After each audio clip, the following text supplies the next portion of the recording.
Hi everyone.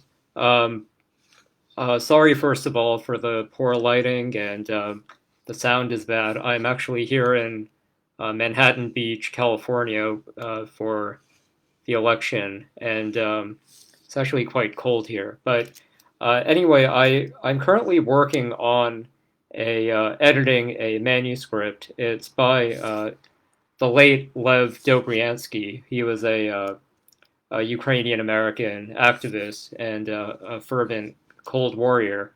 But I'm going through the manuscript, and it really brought to the fore at least a partial answer to a question that I've long wondered, which is that uh, when people talk about the term genocide, I think, especially for Americans, we immediately think of the Holocaust. But of course, the Holocaust wasn't the deadliest killing, or at least like the Nazi regime did not kill the most people. We know that the Soviet Union did, communist China did. And then often we now today associate genocide, for example, with the situation in Rwanda or elsewhere. And so I always kind of wondered, why is the term genocide applied in some ways and not the other? And then why, in the popular meaning, is it sort of linked to some sorts of atrocities and not others? And I got at least a partial answer in this manuscript that I thought was very interesting, and I could talk about it.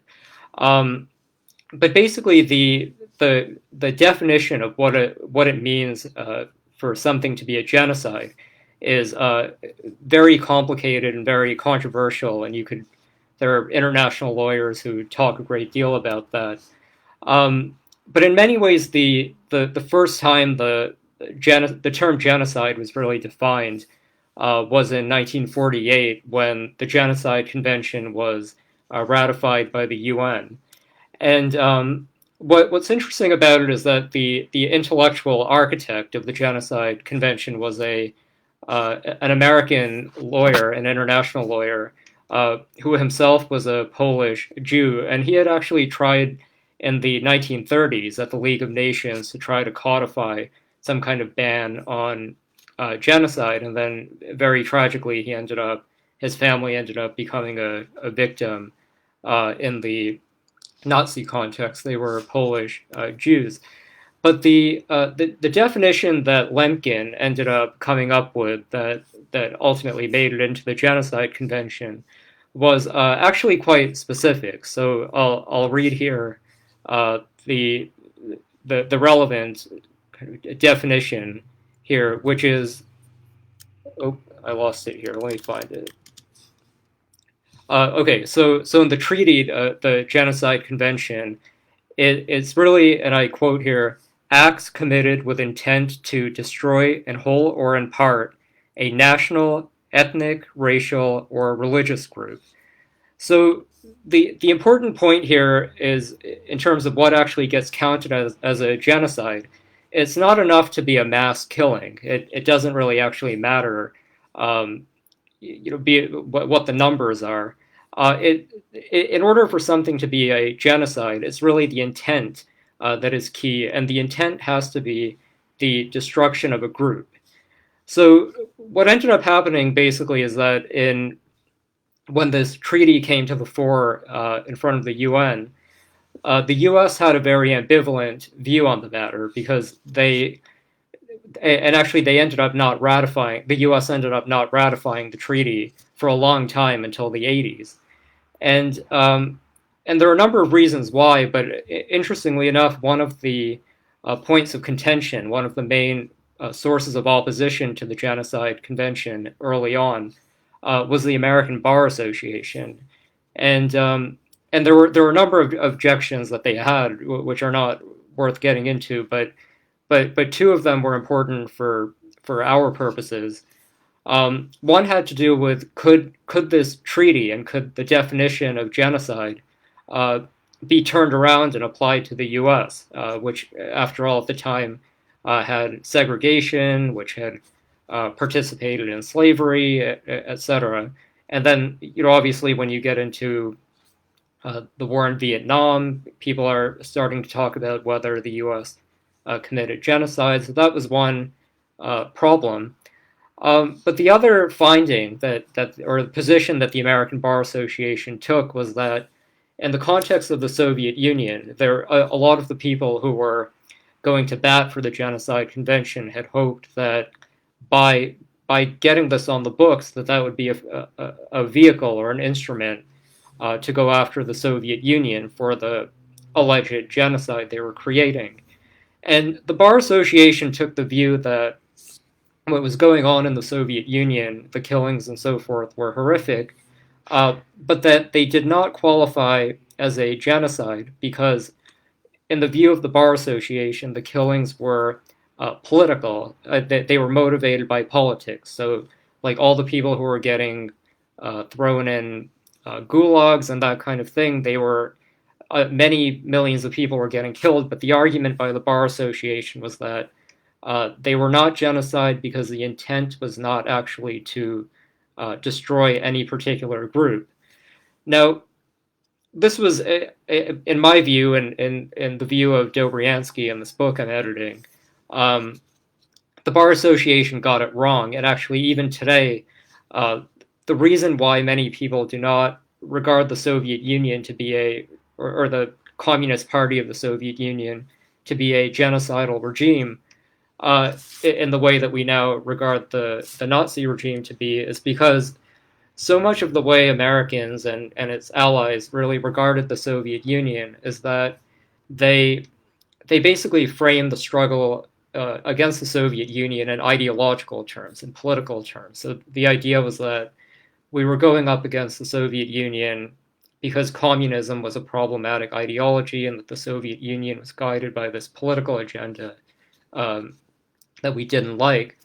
But in fact, what Dobriansky argues here is that this was a mistake, and that, in fact, what was going on with the Soviet Union was, yes, they were promoting communism, yes, they had this ideological agenda, but many of the worst killings in the Soviet Union were actually, they actually go to the heart of what genocide is, because they really were about consolidating a Russian empire, which in the process really targeted particular groups of people within the Soviet Union for basically the destruction of their nation or identity or people. One of the most notable of which are the Ukrainians.